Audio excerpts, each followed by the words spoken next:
ask that you do the very difficult job of condensing your amazing experience and knowledge to no more than a 90-second answer, if possible, just so that we could give all of the panelists some airtime, so that we could really enjoy learning from the depth and breadth of all of your experiences. So the first question I have is going back to that early foundational moment, right? And so as one of Third College's founding students, can you tell us, one specific thing that just really stands out in your mind about those early years, right? That really defined Third College for you. And so if you don't mind, I think I'll like to call on Ed to get us started. If you could share, Ed, just one really specific memory that really defined, right, Third College and those founding days, we would really appreciate it. Well, thank you very much, Amanda. And it's really quite an honor to be here with this group of amazing alums. And I'm just really tickled to be able to participate. I'd say if we had to boil it down to one thing, it would probably go back to my chat comment to the effect that Thurgood Marshall College was the only college born in a revolutionary spirit on the campus.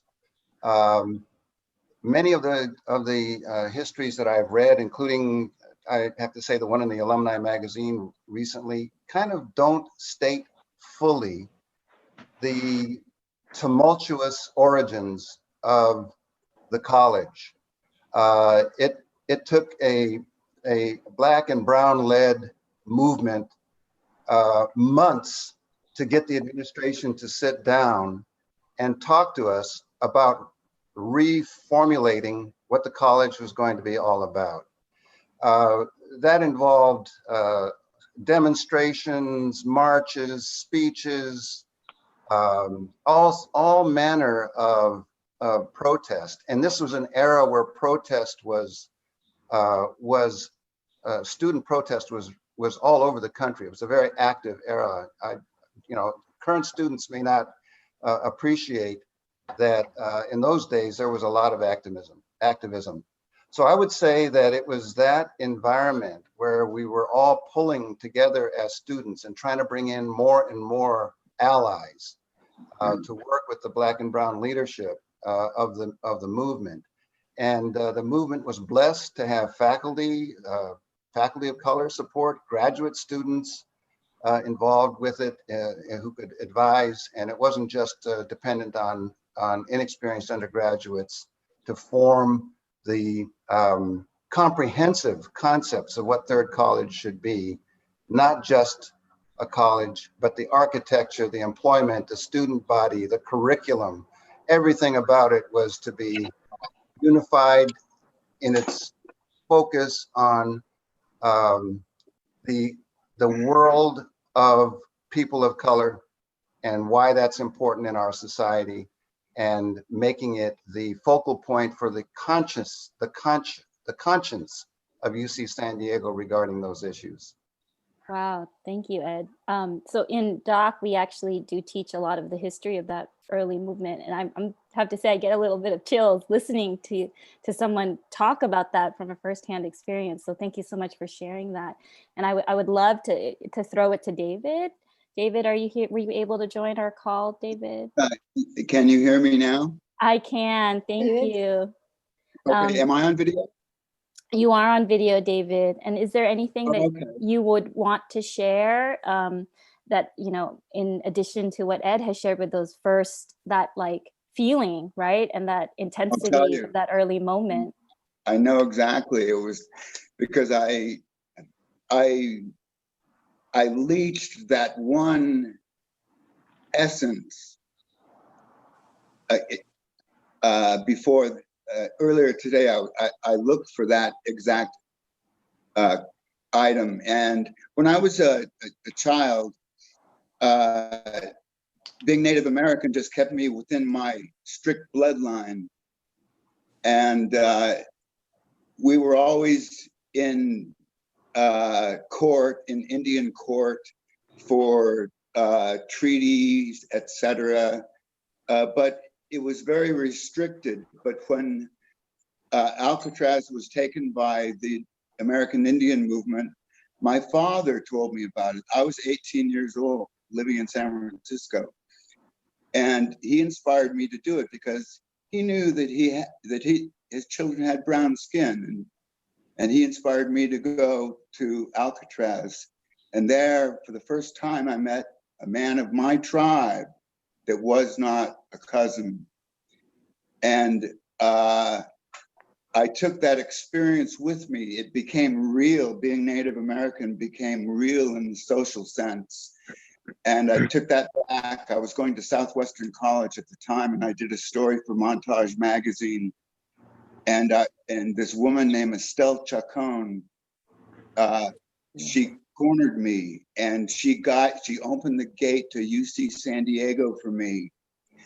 And it went beyond that. But the point I'm making is that when I started UC Third College, Lumumba Zapata, the air was active, the air was electric, and everybody had already learned how to articulate what I had been feeling my entire life. And I always felt like I was miles behind everybody. And it was like on the job training. I was never ready for the next stage, but somebody opened the gate and there I was. And however short that education was, a matter of years, it was so intense that I take it to this day as the formulation of what I'm doing exactly today. 50 years later, I'm doing exactly what I plan to do as a student. Wow, that's so amazing. I mean, I super appreciate how you just helped also see, you know, the context of what Ed just talking about in terms of like the air and the environment, electricity on campus, and making us remember, David, that was not just San Diego, right? You just referenced the occupation of Alcatraz and the wide-ranging importance of these social movements and these awakenings. And I super appreciate putting that in that larger perspective, and for you for sharing that with us. Quickly, I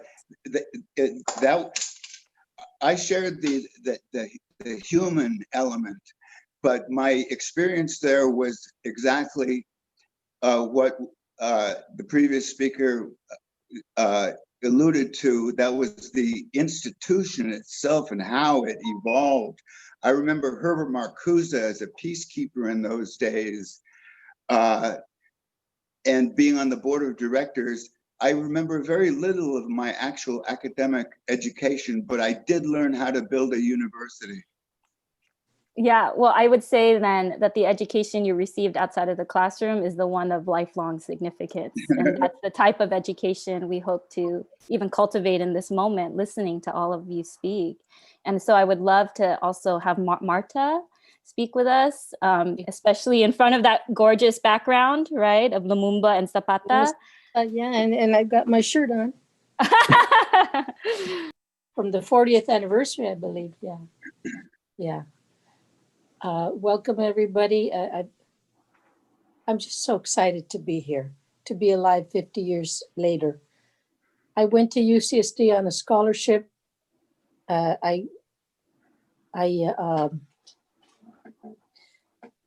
When I was in high school, I'd help my mom and dad pick lemons and oranges, even macadamia nuts in Oceanside. And then, you know, I loved schooling. I loved reading. And then I go to college and I'm surrounded by people of different colors, different, different ethnic groups. It was so exciting. Also, I was surrounded by people of different economic, I had one pair of shoes and like 3 changes of clothing and a hole in my shoes one time, but the hippie look was in, so I guess I was all right. And it was very, very,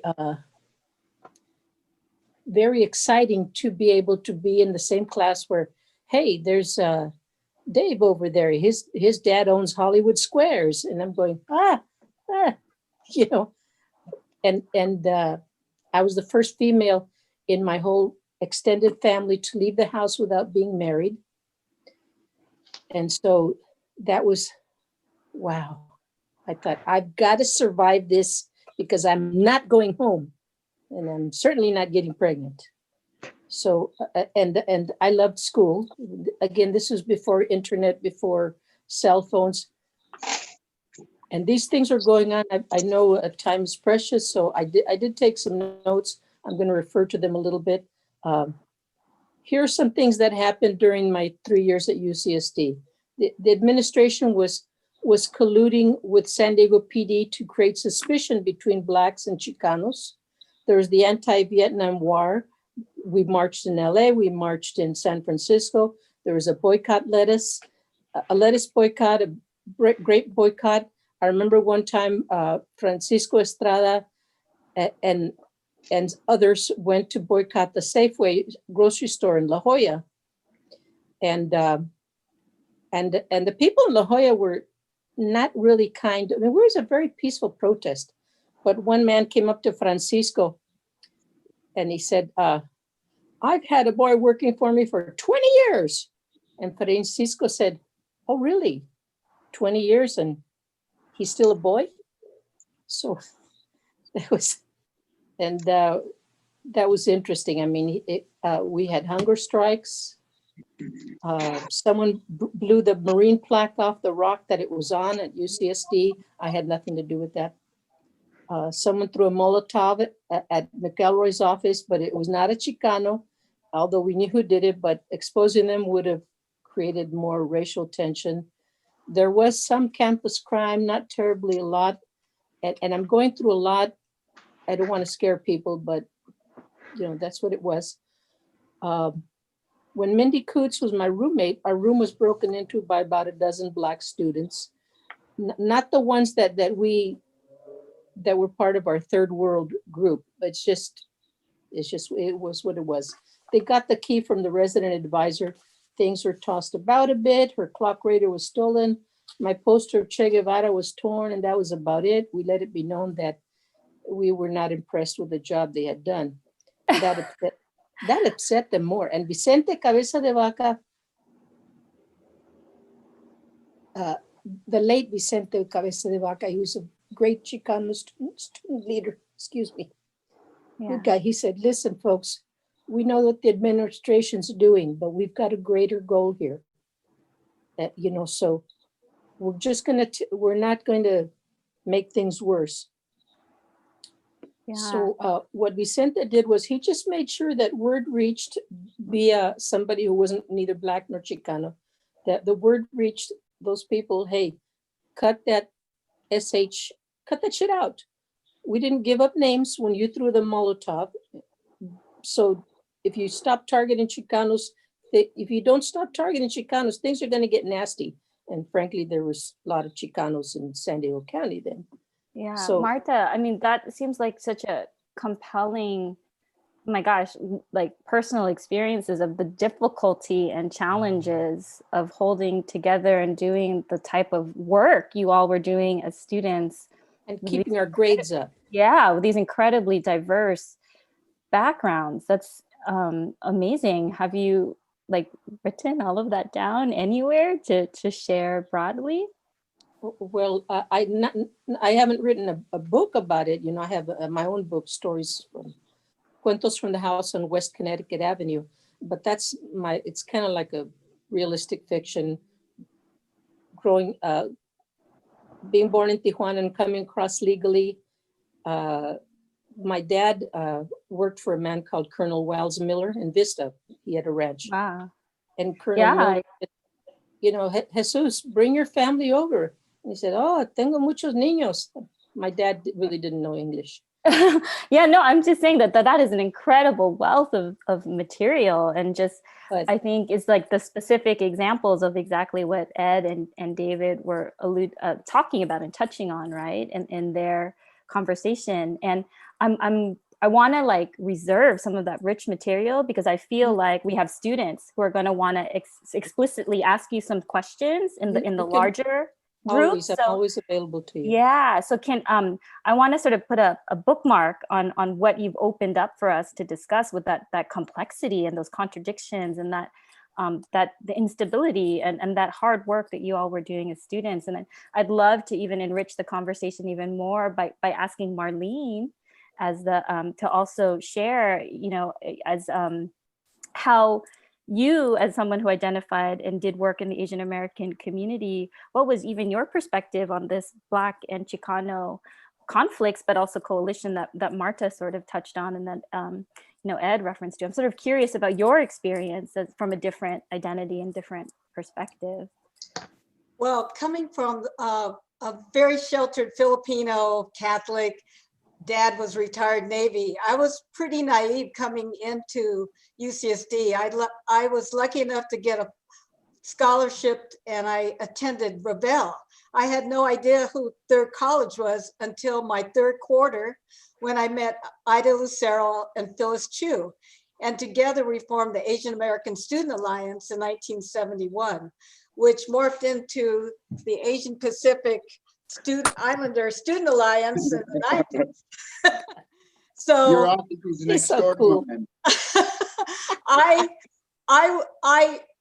I was in Rebel, which is a bunch of mostly rich white people, and Phyllis and Ida introduced me to the real world of a network of activists. So I thought I was going to hunker down and be a philosophy major and get a 4-year degree, but then I realized, oh my gosh, don't let the academics get in the way of your education. I realized I need to get educated. I need to get, and these network, got into the network of activists. Obviously the leaders were the BSU and my brother from Morse High School, Ed Spriggs, 5 years ahead of me. And then I know David, I don't know if you remember me, and Martha and Norberto, who are speaking, they're all friends. And, yes, of course. Excuse me? Yes, you're all Asian American. The ASA was next door to my onion skin flicks company on Marshall. There you go. There you go. And man. you even stole my typewriter. Yeah, we only had typewriters, nothing else. But what I take back is take from those years is just really developing my identity, my cultural awareness, my sense of community, and activism to shape curriculum, admissions to get more people of color, and to have leadership and governance in determining our future. And I remember participating in hunger strikes. Like Martha said, I remember the FBI agents trying to foment racial tensions and undermine our alliances. But we were always striving for a united front. And off campus, we went out to the high schools and did field trips to encourage kids that they too can go to college as well. We marched in anti-war protests up and down the state. Ida Lucero and I ran for Miss Philippines of San Diego in 1971, not to win, but there's 1,000 Filipinos in that room, and we use it as a platform to unite the community that was made up of 68 different clubs. And we said, it's time to be united. And we actually worked with the leaders to build COPAL, the Council of Filipino American Organizations, which is still active today. And we were also involved with the martial law in 1972 when Ferdinand Marcos took away civil liberties of Filipinos. So we worked on that. So yes, the network of activists from my cultural ethnic group to beyond, to all people of color. That was a heady time and an intense education. And I carry that forward to today. I'm sorry, can we get a Marshall t-shirt that says, "Don't let academics get in the way of education"? Because that would be a bomb good one, Marlene. t-shirt. And Marlene, just as one slightly younger woman of color to like two older women of color, I'm so deeply moved by what you both have shared. Like that is intense and incredible that you were navigating all of those potential COINTELPRO, you were navigating your own identity formations, you were navigating your own class struggles, and yet you were still dedicated to the cause. And like, again, I know every day when I go, well, I can't go anymore, but every day when I see my students, so many of the young women of color students I know would be so hungry to hear that these testimonies that you both are giving. It's quite incredible. And I just have to say, #Queens, you're amazing.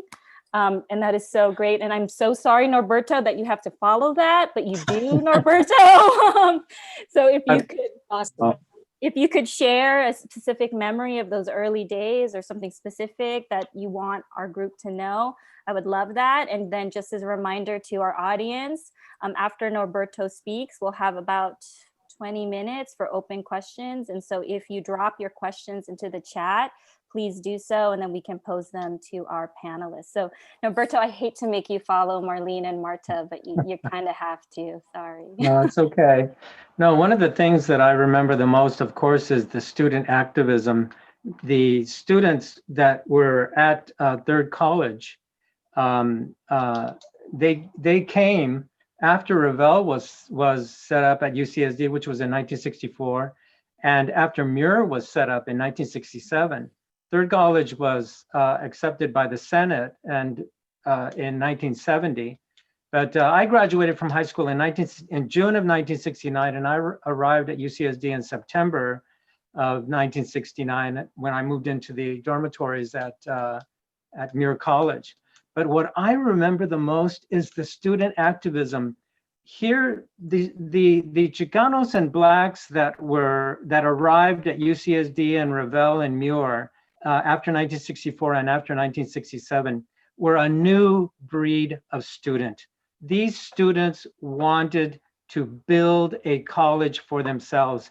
And what a massive coincidence. At the time, third world studies were important. And here it was, the third college that was going to be set up at UCA after Revelle and Muir. It was actually called Third. What a coincidence. But the other thing that I remember is the unique love that the administrators, the professors, and ultimately the UC regents and the state legislature, because they in fact verified and accepted Lumumba Zapata College. They didn't call it that, but they accepted the fact that it was going to be student run by a committee of 3 students, 2 professors, and 1 provost. That was unheard of at the time. And they were also going to allow that student group to accept 35% Blacks, 35% Chicanos, and 35% other. That was totally unheard of. And so I extend my thankfulness to professors and administrators and the UC regents and the state legislature for recognizing the need to take under their wing minority populations who were poor. And that stayed with me for a very long time. It helped me to realize that I needed to finish my BA and get back to my community. I wanted to be a teacher. I wanted to go back to my community and support my people, because those are the values that I learned from UCSD. Thank you. No, thank you, Good job, Norberto. I have to say that I was so struck reading all of your bios that sentiment you just expressed, Norberto, about wanting to take the opportunity, the education, the experience you got at UCSD and just give it back. Like all of you in your bios have these incredibly impressive moments in which you dedicated yourself to service and your community in some way. And, you know, I think that's not surprising then. That's why you're here doing this panel, right? During dinner time with our students. And I think then I'm just going to ask this question, and then any of our panelists can answer it as we're waiting for more questions from our audience to drop into the chat.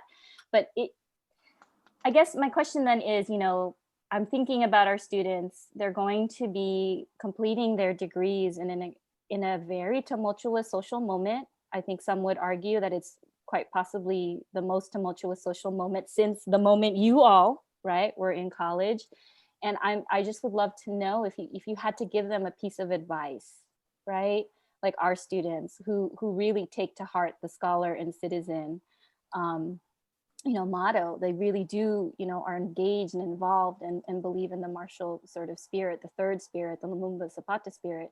From your experience, what is one thing you would tell them, right? What is one thing you would tell them as they look forward to the future and their own sort of career at UCSD and beyond? And so I'll leave that open to anybody in the panel if they want to answer that first. Marta? Yeah, please, Marta. Yes. Learn how to network, young men and young ladies. You learn how to network. After I left teaching, I worked for the San Diego Regional Chamber of Commerce for about 7 years, customer relations and networking and advising small business. But I love economics too, so that was fun. Learn how to network and establish connections with people and work those connections, not because they benefit you, but it's like wearing a mask, not because it benefits you, it protects the other person. What goes around comes around, and connections with people of different economic levels, connections with people from different ethnic groups, and be open to maintaining those connections. Yes, Next. Marlene, please go ahead. And sorry, it is so adorable that you all are raising your hand for Well, we're teachers too. Yeah. So, Well, please, we're Marlene. afraid of Marlene. Go ahead, Marlene, and then I see David and Ed waving as well. Go ahead, Marlene. My biggest thing for a young student is to expand your horizons. Get out of your comfort zone. If you are hanging with friends in the social sciences, find friends in the sciences and other majors, or vice versa. If you come from a privileged background, go to help the poor, go out and hand out food or volunteer. If you tend to go to certain culture events, go to culture events you normally wouldn't attend. And I find that when I've lived in Watts to Kalihi-Palama in Honolulu to some really tough neighborhoods in Chicago in my 20s, my post-college years. And in my business years, I've sat in meetings and dinners with some of the richest people in the world.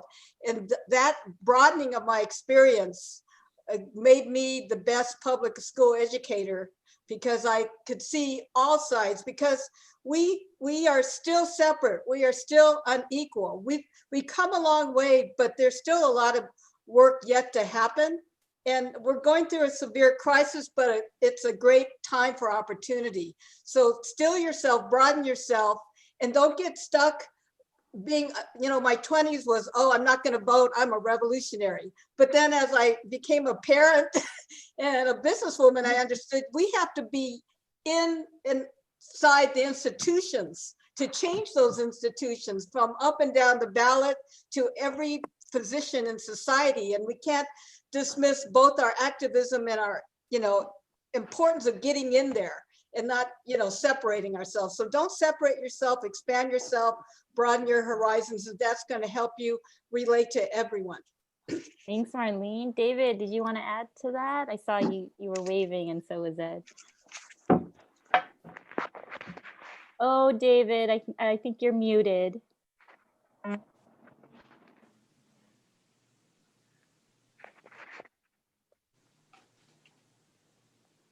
Maybe Ed, would you like to speak? And then, no, there you go. David, did you figure it out? Got it. Yeah. Be a responsible witness of your times. Don't be afraid to look. Be a witness. It's not easy, but be a responsible witness of your times and bring truth to the table. If you can follow the universal laws of correct action, you will find people. A gatekeeper is waiting for you. Be open. I'll leave it at that. But being a responsible witness of our times is really critical. No, that is, Short supply. Thank that you. just gives me chills, David. Thank you so much. Well That, said, David. we need to sell that on a t-shirt beside don't let academics get in the way of your education. I swear. This is incredible. Thank you so much. Ed, did you want to add anything? And then we have a question in Sure. the chat for I everybody. think everybody, for the students who are listening, I think all the comments that have been made are very on point. And I would say that a good education at UC San Diego, particularly at Marshall, should engender a sense of commitment to change for the better of people, a sense of fearlessness that you're not going to let anything get in your way. You're going to find a way to express your desire for that improvement in society. And whether you're in the sciences in a lab, or whether you're in the social sciences, or whether you're in the arts, find ways to express that commitment to social justice and positive change wherever you are in your life. And while you're at UCSD, if you have time, do get off campus into the real world, whether it's study abroad, whether it's community service, whether it's internships.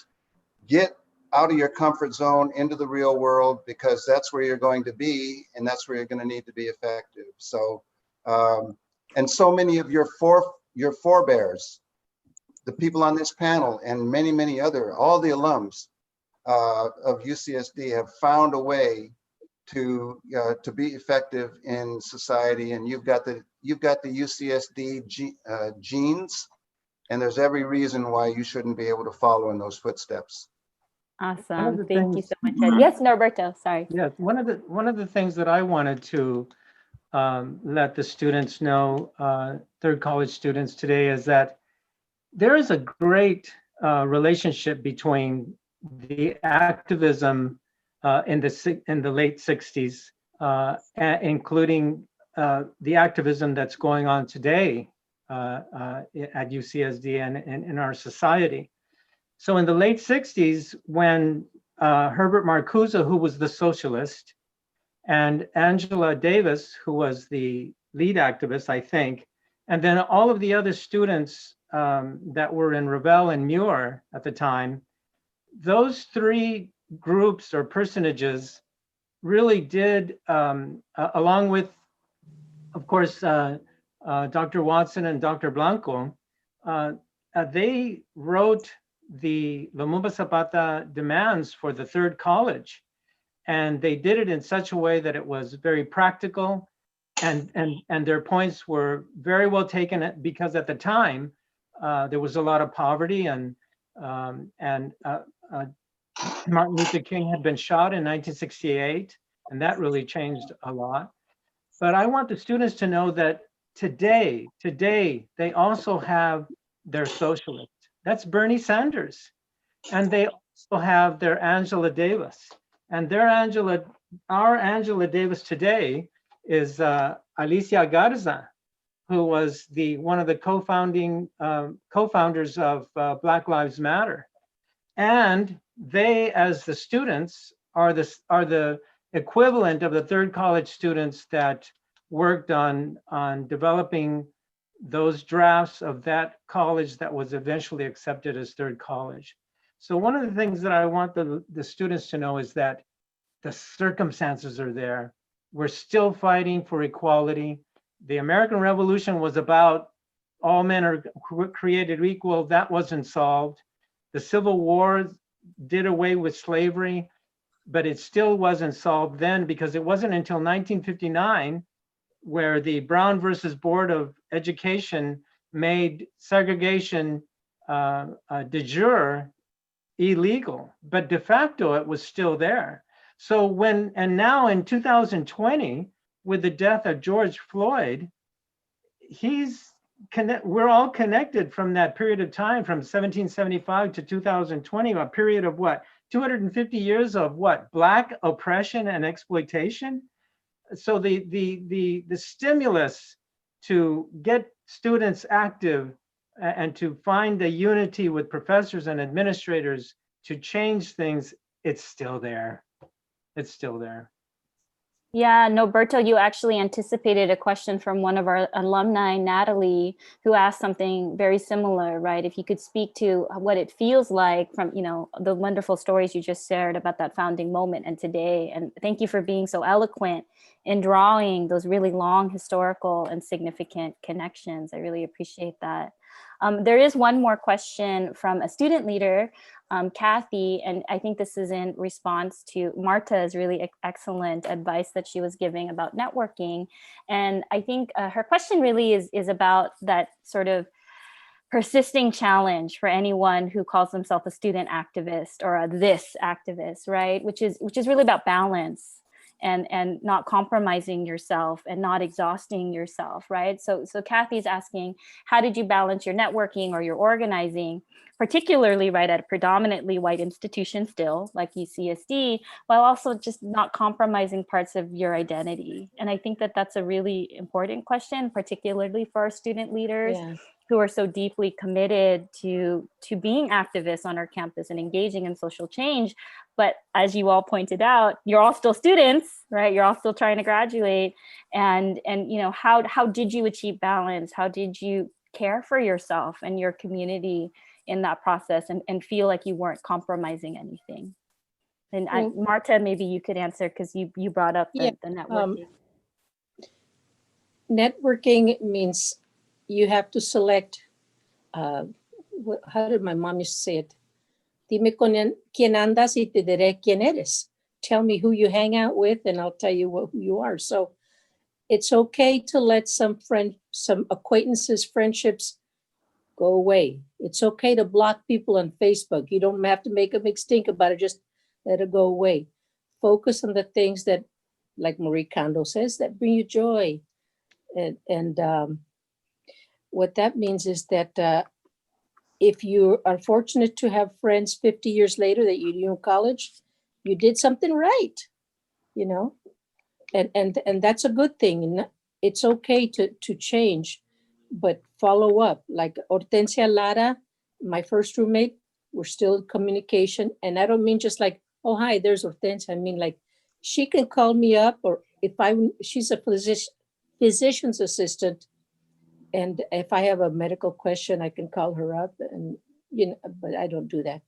My friend Mindy Coots lives in Berkeley. She was my second roommate, and she's a white person, and she's still very active. She's you just kind of, it's okay to let some friendships go and keep the ones that keep you forward. The ones that believe in what John Lewis said, make good trouble.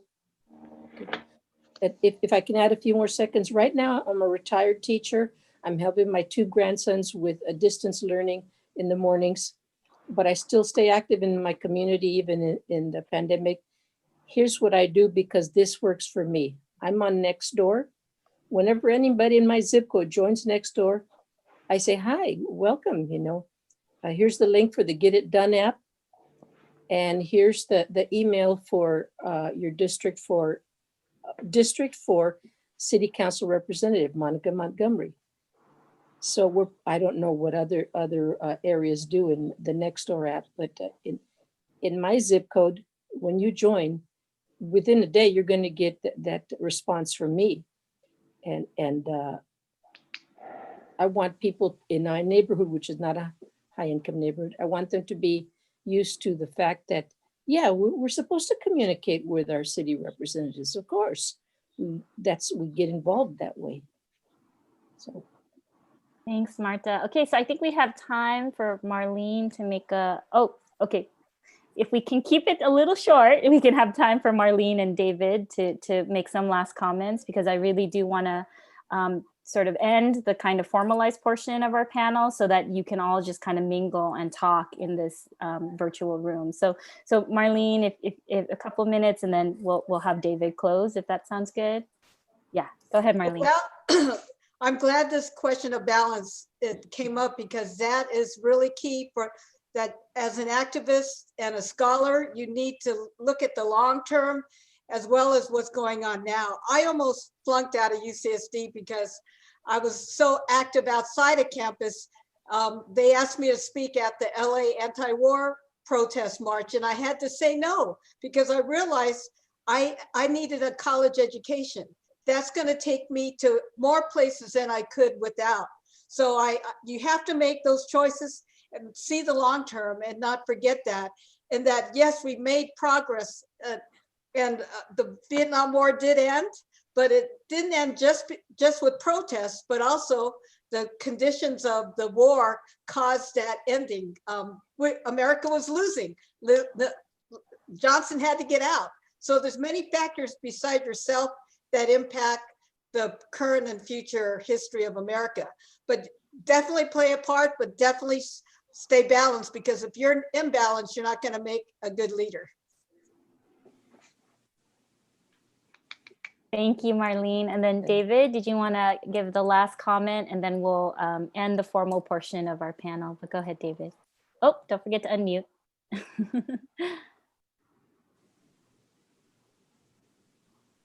Oh, no.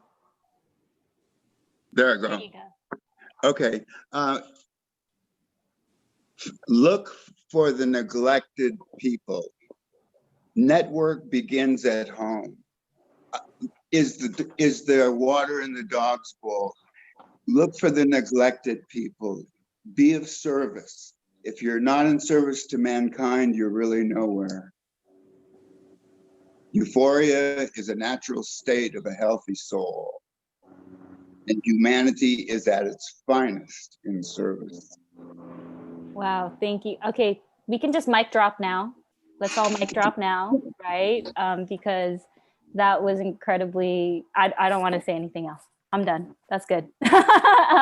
So if you could all just do me a favor, if everybody on the call could unmute for 1 second and applaud for our panelists, I would really appreciate it. Could we do that? Thank you. So Leslie, is there some way that we are opening the room to general mingling? So okay.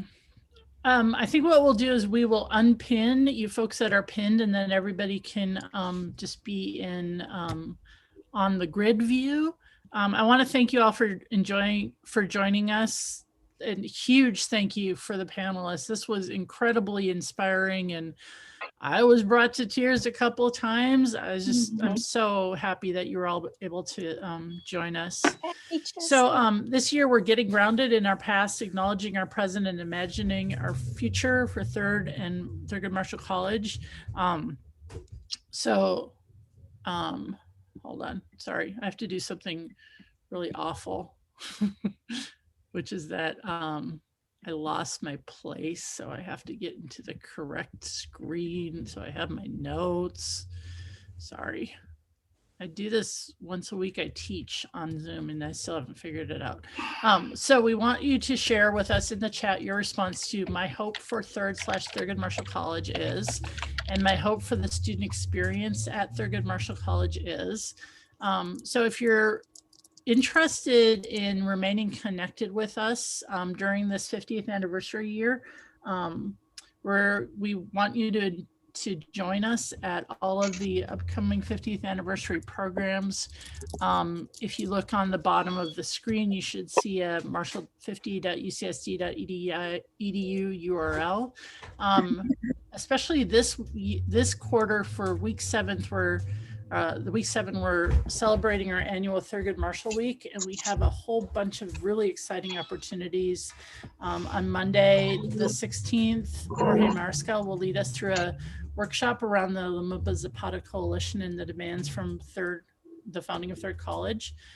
John Marshall, son of Justice Thurgood Marshall, will be joining us on Tuesday, November 17th as part of our virtual Marshall Speaker Series. He'll discuss Thurgood Marshall's legacy and how Marshall students can continue to uphold that legacy.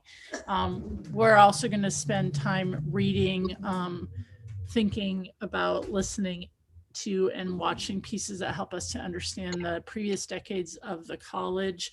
Those are just some of the things.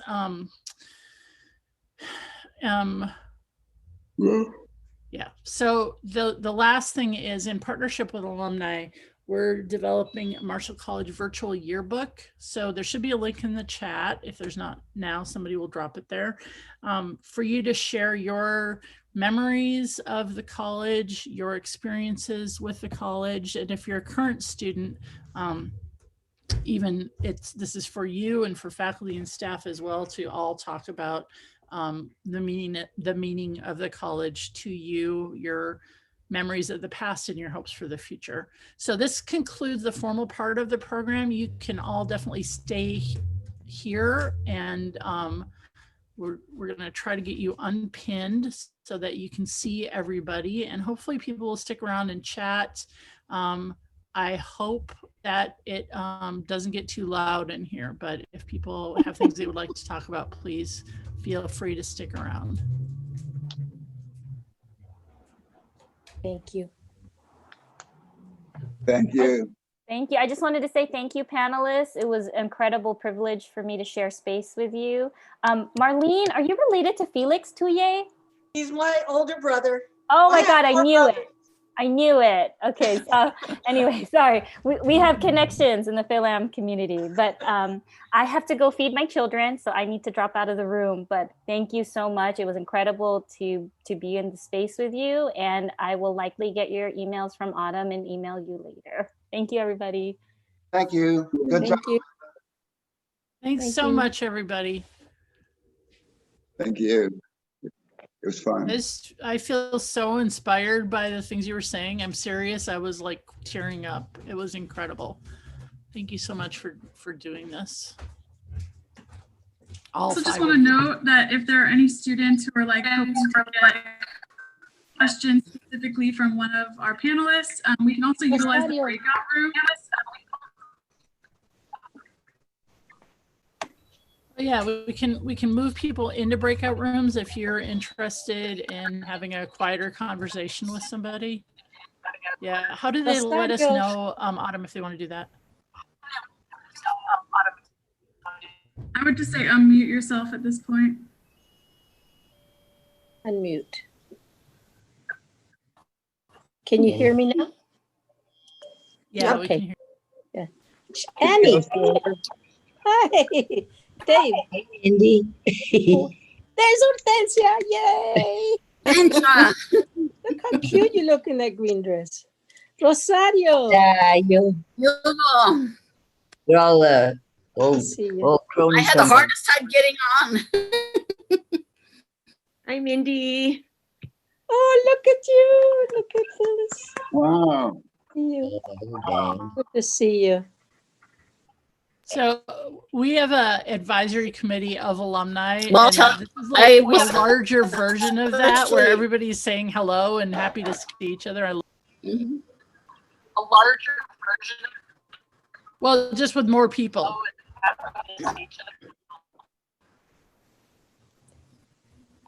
Is there a way to see everybody that's